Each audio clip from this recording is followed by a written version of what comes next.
Hi, everybody. Hello. Welcome back to Eclectic Soul Podcast. Video time for book club. So, Court of Silver Flames is going to be a little while. The last part of it, if you saw our podcast of the first half, we released that a little bit ago. Yes. But now we have to wait for the graphic audio version of the second half to come out, which will probably be in October. Yes. So we are back to reading the Rhys point of view of the first and second book. But today we were finishing book one. Yeah. And it's a collection of short stories. It's you can read them online if you would like. And I will put the link in the description of the video if you want to read them with it. But yeah, and it's very interesting. It's very, very, very interesting to look at it from Rhys's perspective, because some of the things kind of threw me off. So I was like, oh, I don't remember that, or oh, I didn't realize that. Yeah. And it's been a while since we read the first book, so it's kind of, especially for you, because this is the first time you're actually like kind of going over the story again from the first book, but it's like a different way of looking at the story. Right. Yeah. And certain parts I'm like, oh, it was him? It's like, aw, and it makes you want to cry, but also makes you want to beat the crap out of some people even more. Yeah. So we know who I hate. No one will ever get me to like Tamlin, so I'm not on the Tamlin's teacup party. Okay, I'm just sorry, just not. But anyway, so today we read 2 short stories, which were the last 2 of the first book. Yep. From his perspective. Yes. The first one was called The Third Trial. And that one's pretty self-explanatory, because that's basically the last trial that Feyre has to complete in order to break the curse, spell, or whatever you want to call that, that's been placed on the Spring Court and so on and so forth, right? But obviously it's from Rhys's perspective. So the trial is basically, there's 3 figures with bags over their heads, right? And there's a pillow and there's a dagger with each individual, right? And she has to take each dagger and stab each individual with the dagger into the heart. Correct. And here you think,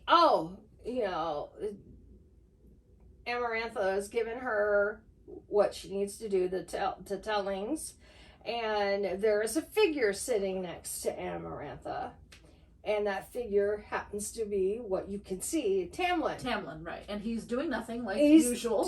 Doing nothing like usual, just sitting there, a bump on the log, like he has no care in the world, and this poor human tells him how much she loves him. She's trying to break this curse every way she can, so everyone can be free and so she can be with Tamlin. And he says nothing. Right. He doesn't say, I love you. He doesn't say anything. Now people are going to go, oh, well, you know, it wasn't him. It wasn't him. But no one's shocked. Because he's been doing that up to... That's the way he is. The time that he had the availability to be close to her, to be able to get her out from underneath her, because he's the only one that was able to come and go from there, he neglected to take her and leave.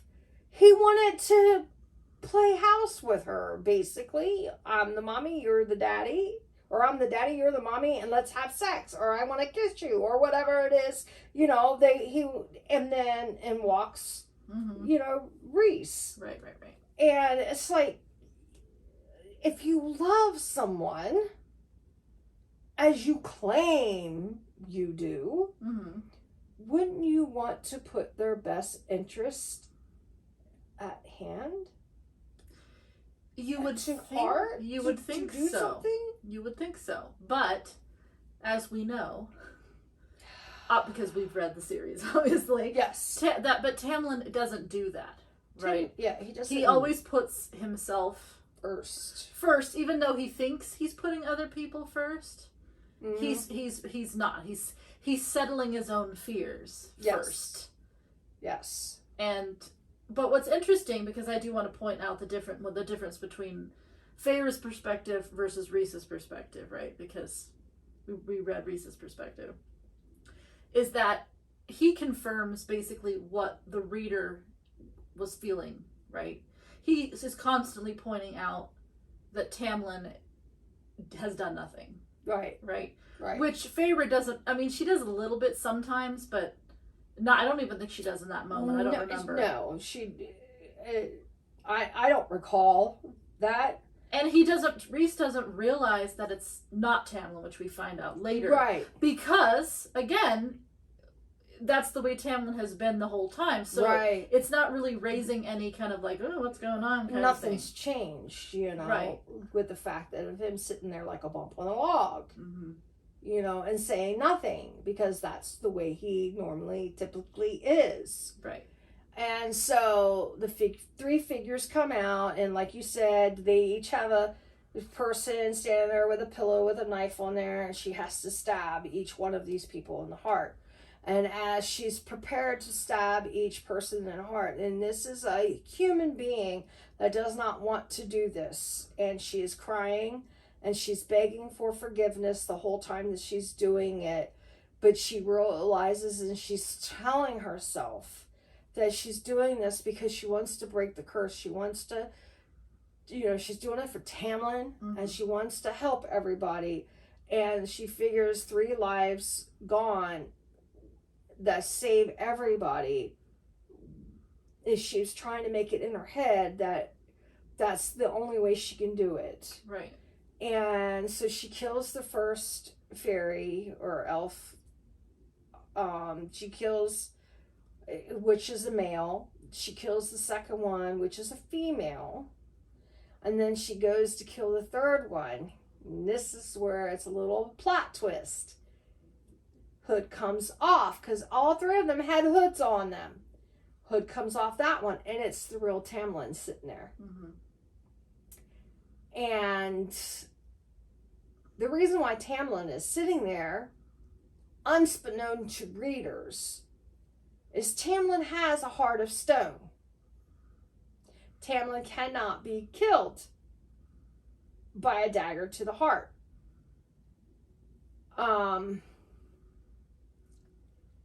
The individual sitting next to Amarantha up on her little stage area is the adder. That nasty, cruddy creature that is just grotesque, if you ask me.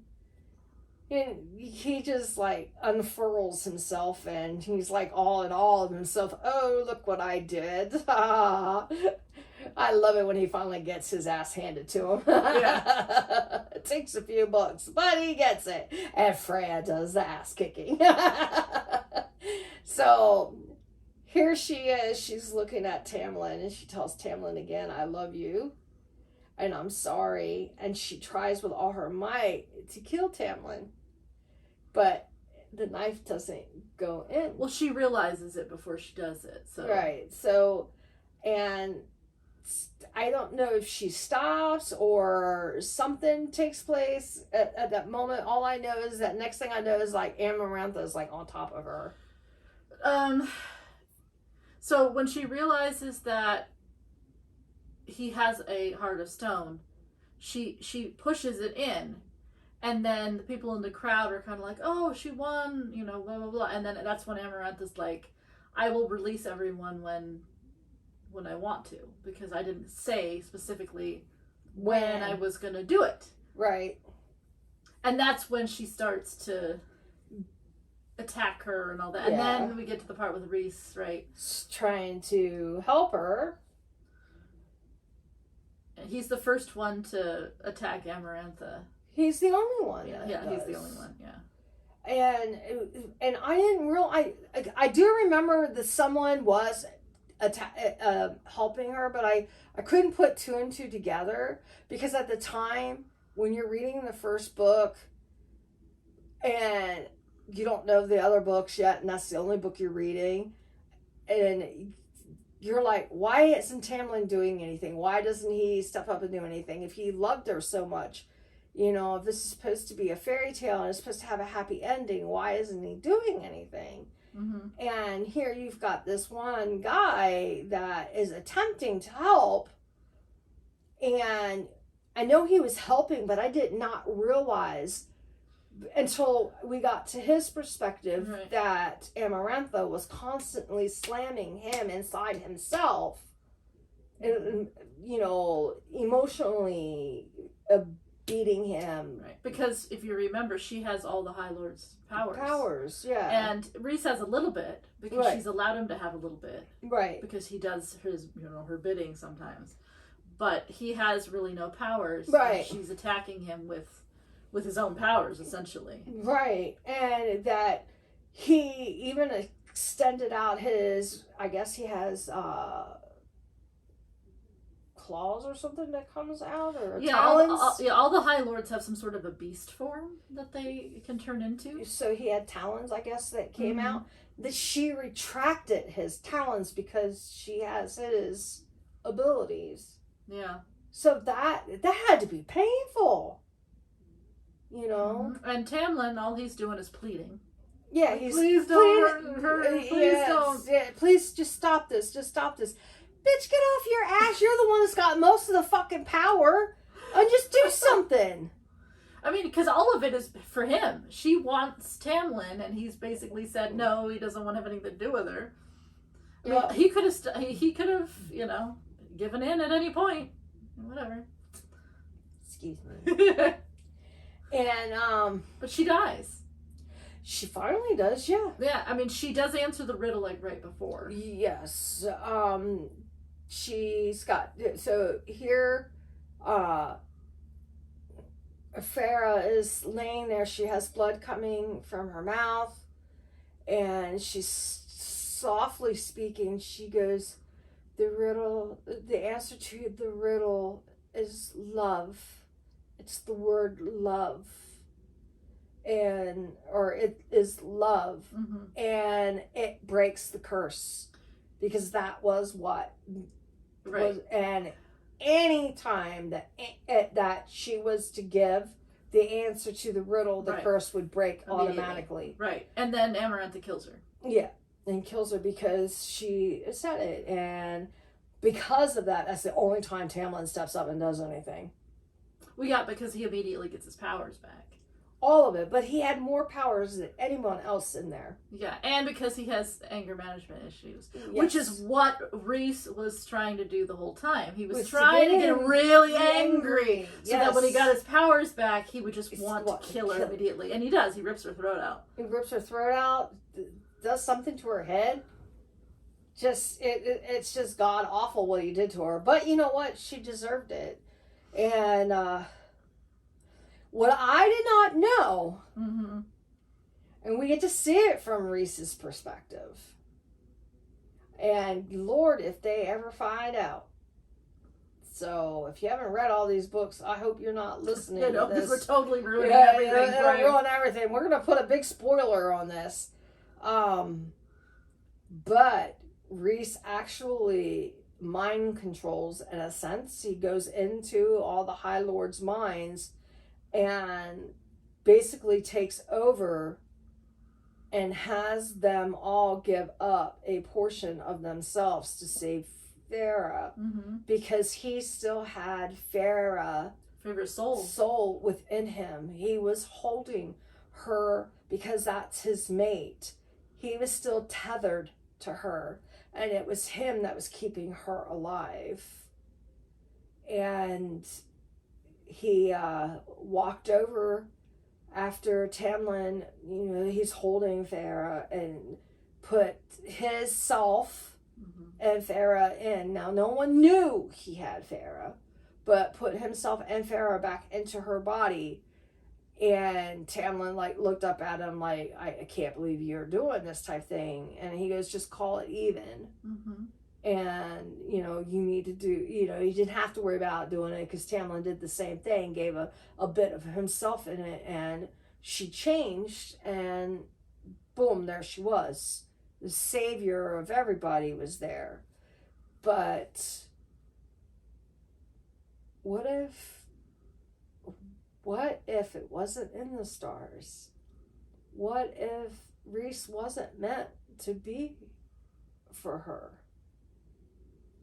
How that would have turned out? Well, I mean, we wouldn't have a story. This is true, but we're seeing this from his perspective, and you don't see that in the book. No, you're not supposed to. You don't. And to see it now in his perspective, how creative this writer is.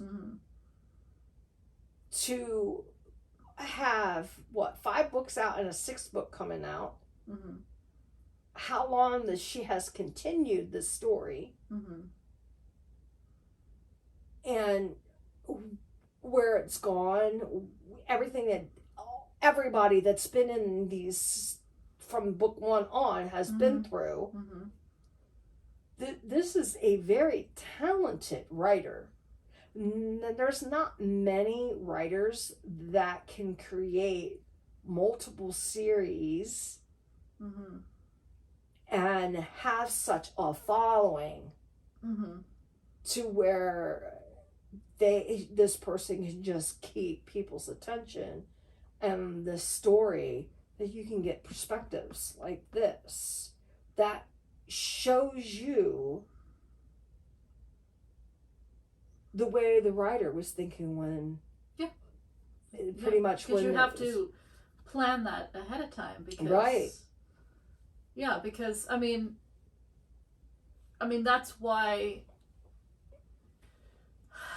how do we put this? We've talked about this before, but going from book 1 to book 2, why it's very important, right, to see the distinction, right, because it's like, and I think it connects with people too, because I know it's a fantasy series, but it connects with people because in a way there's something realistic about it. Did I lock the door? No. Book 1 being the fantasy, and I mean not the fantasy genre, but the fantasy of people accepting things at face value, right, and believing what's being shown to you. Pretty words. A fairy tale, right? And specifically, we were talking about relationships as well.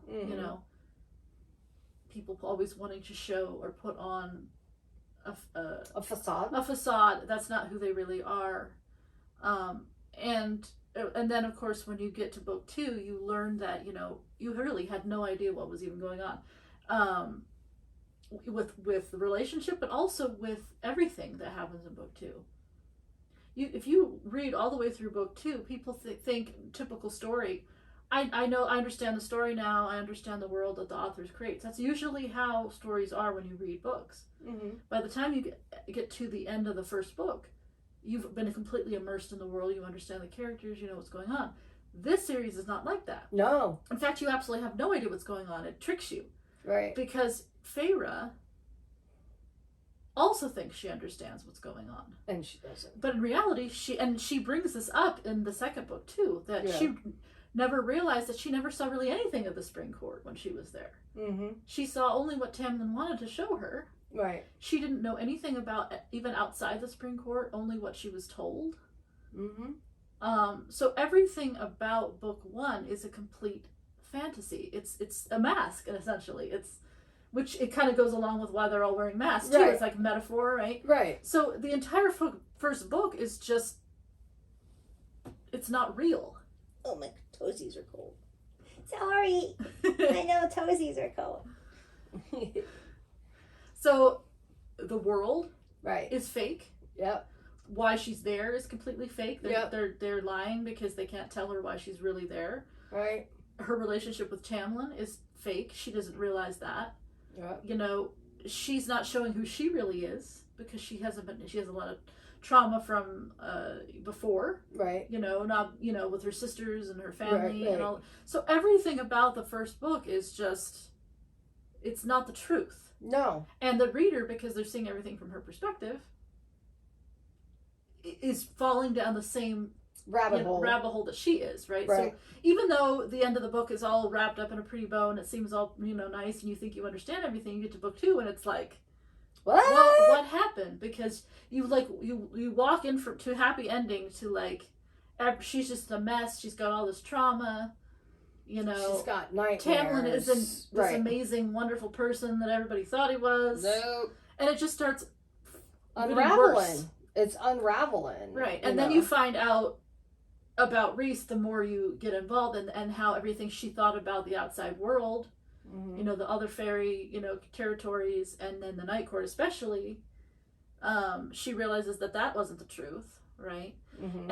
And then it shows you the person who supposedly everybody hates and is supposed to be the villain is really the only person that really genuinely has been caring about her the entire time.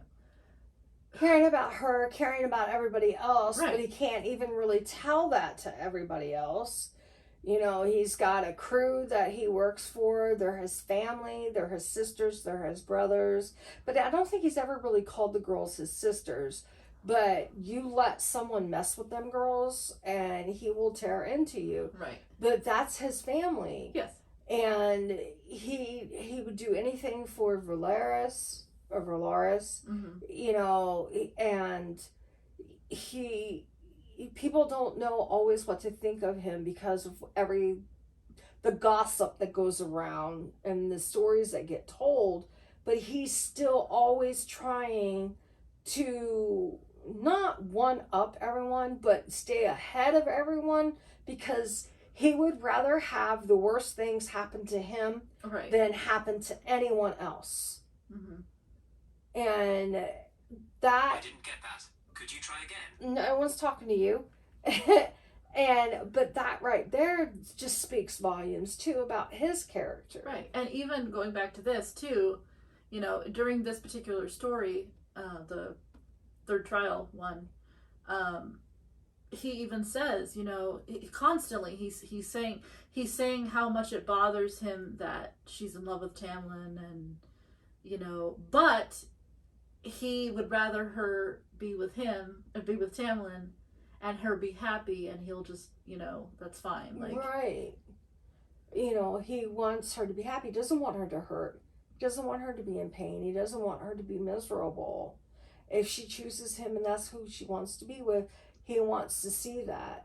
But he doesn't want to see her being abused and picked on and manipulated. right. Like Which she's obviously going later, through. yeah, what's Right. gonna happen later, yeah. And yeah, but she's going through that with Amarantha too. Mhm. Right, correct. And what he has seen of what Tamlin's done to her while being underneath there during the trials, because while the trials were going on, everybody was called to there because the 50-year mark was almost up. And since the 50-year mark was almost up, everyone had to report to Because Tamlin was the Spring Court was the only court that was free. Yes, Because in a all sense. the other courts had already been taken over, and all the High Lords and all the High Fae yeah. from those courts were all under the mountain at that point. Right. They were all prisoners. So he had to report because he failed to get her to say "I love you" Mhm. and to fall in love with her. But that still wasn't the only thing. You know, he would have had to have gotten her to say "I love you" and married him before he got called there. Well, And that then- and then if you think about it, let's say she did. Okay, let's Mm-hmm. say that played out, right? Mm-hmm. She would have died because Amarantha would have killed her. Yes. Which was why Rhys did that back in the first book, where he tried to scare Tamlin to get her to leave. Mm-hmm. Because he knew that even if she was to break the Spring Court's curse, everyone else was still under a curse. No, everyone else was still under the mountain. Mm-hmm. And all the High Lord's powers were still... Tamlin would be the only one that would have been free. Right. And she would have just obliterated, Farah. probably even the Spring Court too, because she would have been pissed anyway. Right. She might have let Tamlin be alive because she's got some obsession with him, Right. But Feyre would have been dead. Yeah. Because Tamlin wouldn't have been able to protect... He could barely protect her against Rhys and without any powers. I mean, Rhys barely had any powers and he couldn't even protect Feyre. Yeah. So he's not going to be able to protect Feyre from Amarantha. No. So yeah. So I don't. Yeah, Tamlin's just not a very He's not a very motivated person when it comes to love of another human being. Now, if it's for himself, he's very motivated. Yeah. But it's love of another human being. It's, given of himself because he loves and cherishes another human being. He doesn't know how to do that. No, he doesn't know how to do that. And I think he's slowly learning that through the books as we're seeing. Yeah, and we'll see, what happens with that, whether he, gets out of his depression and decides to make a change. I don't know what's going to happen. Yeah. There. A lot of people think he's going to die at some point. That will be his redemption somehow, as he will die. Which, I can see because, frees the Spring Court up for someone else to take over. True. But we'll have to see. We'll have to see what happens. True. But it's like, oh, woe is me. He's not a thinker. I mean, no, he's not. He's not. He doesn't really try. He doesn't think to do anything. With here. Yeah, he just kind of accepts things as they happen. Right. Instead of trying to be like, okay, let me think about this and see how I'm going to improve the situation or how am I going to get out of the situation, right? Right. Because if you swap, let's say, for example, you swap the two characters around, right? Right. Okay. So let's say Tamlin is in Rhys's perspective and where he is, and Rhys is now in Tamlin's thing, right? Mm-hmm. So let's say she's obsessed with Rhysand, okay? Mm-hmm. And... But is Rhys still Rhys? Yes, they're still their characters, but their situations are swapped. Oh, okay. To kind of give an example of how this would actually play first off, it wouldn't even happen that way. No, first of all, Rhys would agree to her terms if she agrees. It would be some sort of a deal. So maybe it would be some sort of a curse or something. Maybe he would come up with some sort of a deal, but he would still give in to her because if it saves people, he would do that. Mm-hmm. But he would make some sort of a bargain with her, mm-hmm. right? That would mm-hmm. be somewhat beneficial to him. Mm-hmm. Okay. And if for some reason the bargain had something to do with Feyre being there, damn precise sure he would come up with a much better way to get her the fuck there than what Tamlin did. Mm-hmm. Rhys would have figured out a way to get her to figure out what was going on without telling her. Damn sure. I know that. Mm-hmm. He would have figured out some way to do it. Oh yeah. That's the entire thing he would be doing the entire time. Is my goal is to figure out how we're going to get her to figure out what's actually going on, mm-hmm. so that we can all figure this out together. Right. And it would be a totally different fucking story. And he would never let her fight alone. No. And he would have given in to Amarantha, at least partially, to save people. Yes. He wouldn't have just been like, well, I'm not interested. I'm just going to screw my own cord over. Right. He would have done something. He would have yes. given in to her, and he would have also figured out a way to get something out of it. Yep. Oh, he would have had line markings everywhere. Probably. Probably. So, because he's not just a thinker, he's also a doer. Right. And he's someone, like I said, who rather put himself in harm's way than let other people come to harm. Which is what he was doing. Yes. He was basically a sex slave. Yeah. To Amarantha for 50 years. Yeah. But he's always constantly self-sacrificing. Like, when Tamlin and Feyre were caught mm-hmm. in the hallway and he was like, trying to get all on her and stuff. Yeah. And Rhys, stopped them because Amarantha was coming. And because he messed up the work on his arm. Well, we learned in that thing, because it's from his perspective, that he had to have sex with her all night so that she would forget about the whole situation. Yeah, because he said that he's the one that touched her. Right. Yeah. And not Tamlin. Yeah, pretty much. Yeah. So, but it's just so messed up. Like, yeah, it's like, why should he be punished that way? Tamlin should have been punished that way. Tamlin should be made to do all of that. That's what always angers me when people like try to defend Tamlin, because it's like, I understand he has his trauma, but it's like, seriously, like, look at everybody else's trauma, and everyone else is like, you know what I mean? His trauma is like nothing compared to like most everyone else's. Yeah, exactly. And you don't see everyone else being stupid like that. Projecting their traumas onto them.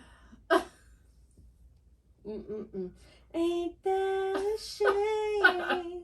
But anyway, we should probably move on to the second story. The second story was the very ending. Be Seeing You is what it was Seeing called. You. That's the tail end of book one. Right. It's basically like he says goodbye to Feyre before he leaves to go back to the Night Court. And he hasn't been back to the Night Court in 50 years.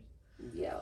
And it opens with him basically sending more a message saying that everyone's free and he's gonna come home. Yep. Right. Yeah. Yeah, and he cuts it off short because he didn't want to get all the. Yeah, because she would. Yeah, because more. Because but that, if you also remember, like he never actually got to say anything to anybody. Like he ended up getting captured. You're right. He went there to kill Amarantha originally, and then he ends up getting his powers taken, and he had to shut them off completely. Just flat out, without even them knowing or anything. Well, he had to, because if Amarantha or someone else that had his ability got caught, right, and was able to read his mind and locate Valaris, excuse me, and where they were at, that could have meant trouble for that whole area that is pristine and never been touched by the outsiders or anything. And he's trying to protect everyone there. And there's a lot of people there. Well, a lot of, not, elves. Yeah. I know what you mean. Yeah, whether they're high or low or... Yeah. Because it's a collective of them there. It made no difference who you were. Right. You were, So Moore's definitely going to have a lot to say. So. Oh, yes. Oh, yes. And here you got this guy that everyone says, or Talon says, that he's such a bad person that you can't trust him, but yet he saves me from death. He heals my arm. I think it was her arm that broke.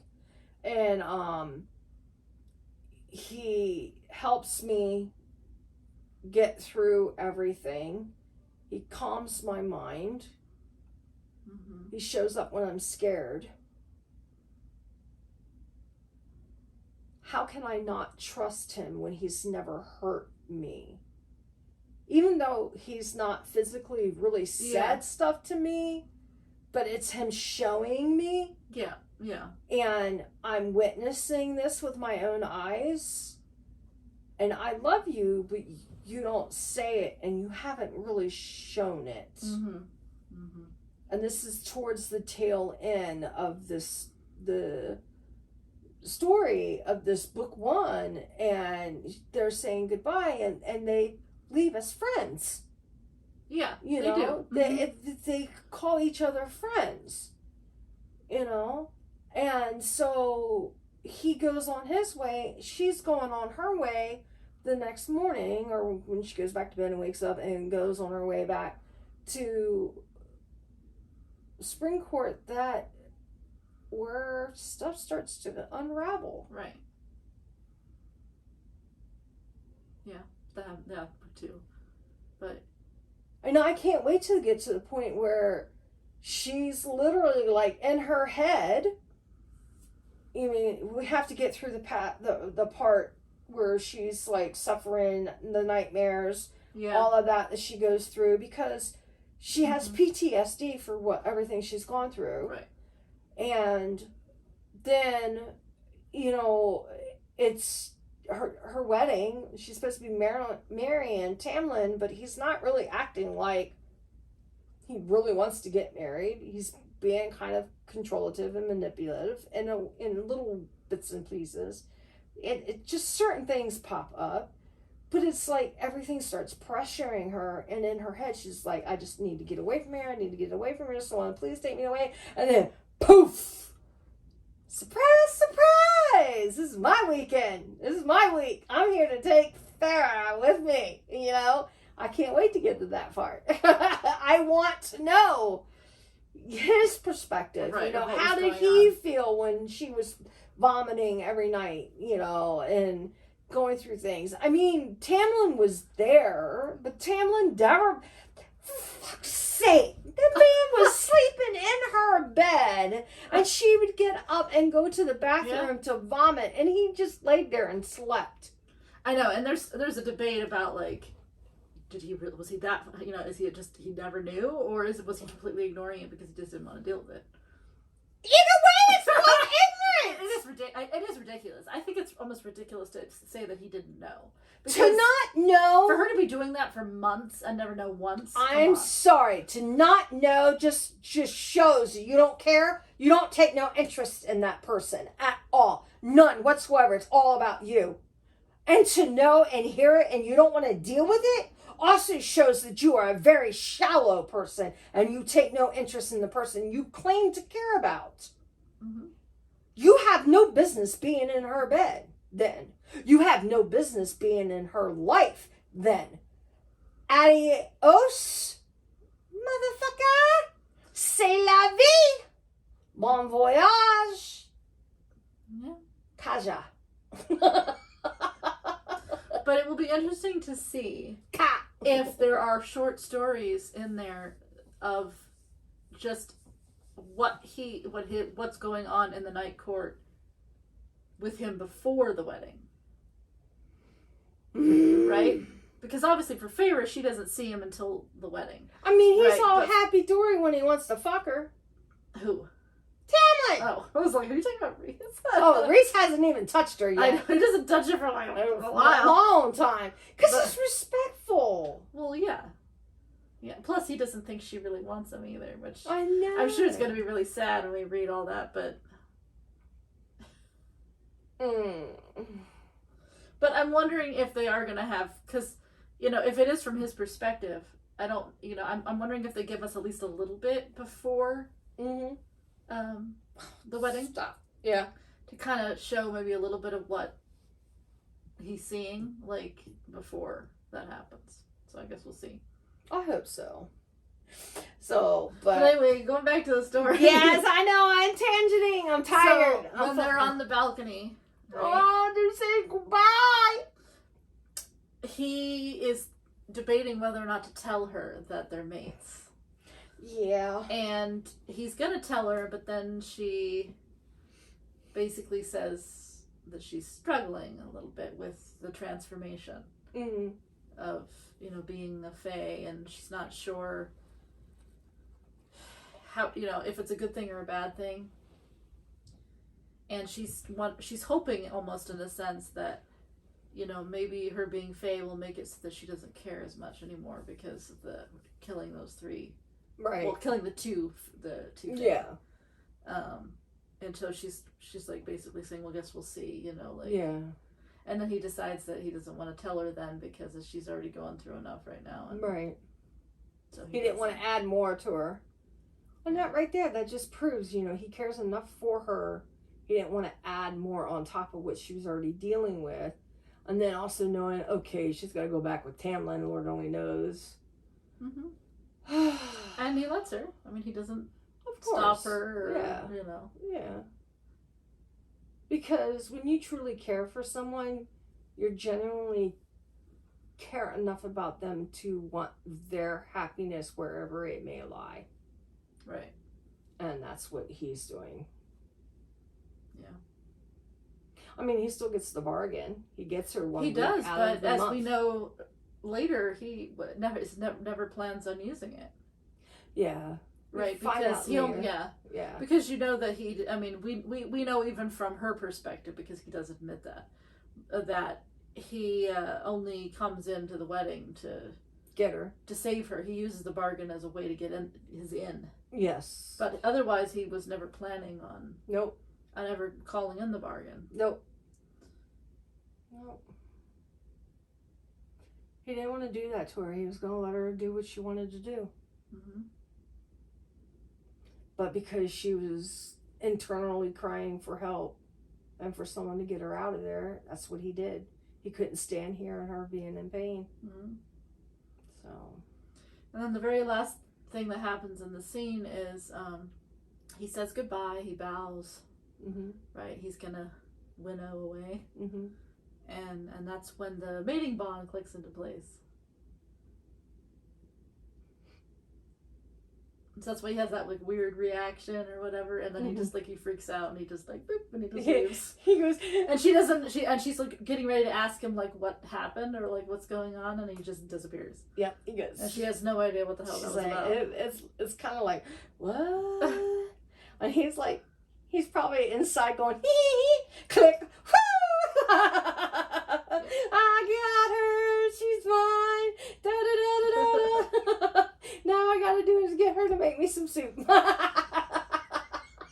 Yeah, well, you got a long ways away for that. And I don't think he was thinking of soup, but you know. Well, I know, but I mean, she does make him soup. I mean, to be honest, I mean, it's sad. I mean, I don't think he ever thought that was. Oh, ever I didn't happen, think. Oh no. As far as he knew, she was going to be Tamlin's for life. You know. Yeah. But for her to physically feel that snap in place. Well, she doesn't. He does. Oh, he does. Yeah, I guess because he's male, I guess. I don't know. It's the same thing, like, if you remember at the end of book 2, when Lucian has the same thing. Yeah, with so when Elaine comes out of the cauldron, and then he has the same thing happen to him. So, and I think what happens is it's the first time that he really sees Feyre after she's turned Fey. Right? Because she was human. Even though they're mates, like, because she's a human, they physically can't. Right. Like, but because she's Fey now, it's like, it's the first time he's actually around her when she's Fey, and so that's why it happens in that moment. The same thing why Elaine was human. Right. And then she goes into the cauldron, she comes out as Fey, and Lucian's there. And then it happens, and it snaps into place. Oh, yeah. Aww. Okay, well, we've chatted long enough now. We have. More than I thought we were going to. I thought we were going to keep this short. Now, yeah, because it was only 2 stories. And now Jen's got a lot of... I got a lot of wonderful editing. Yes. So. That's okay, because she does one and I do the other now. So, as long as I don't screw it up. Jen! What'd you do now? Nothing. Well, there's nothing here to do. Oops. I think I'm going to learn to make copies. Just in case. It's been a long time. So anyway, until next time, when we bring you another segue so we'll probably do another couple, what is it, the 6th? Or I don't know when we're going to record. Yeah. Because the book won't be out by then. It'll be sometime like mid, I think, October. So we'll probably do another one of these, and then it'll be the last part. In November, we'll do the end of the second half of book Silver Flames. Well, I'm hoping it's more end of October. We'll see. I think it'll be out for Kim's birthday weekend, I think. Okay. I'm hoping. I'm hoping. Maybe we'll be lucky. Well, if not... Oh, sorry. I got hiccups again. Oh, today is just not a good day. Between the hiccups and Mercury retrograde. And, oh God, excuse me. She's hiccuping, so we should probably go. Yes. So, thank you, everybody. Have a good night. Goodbye. Blessed Bye. be. Take care. Bye-bye.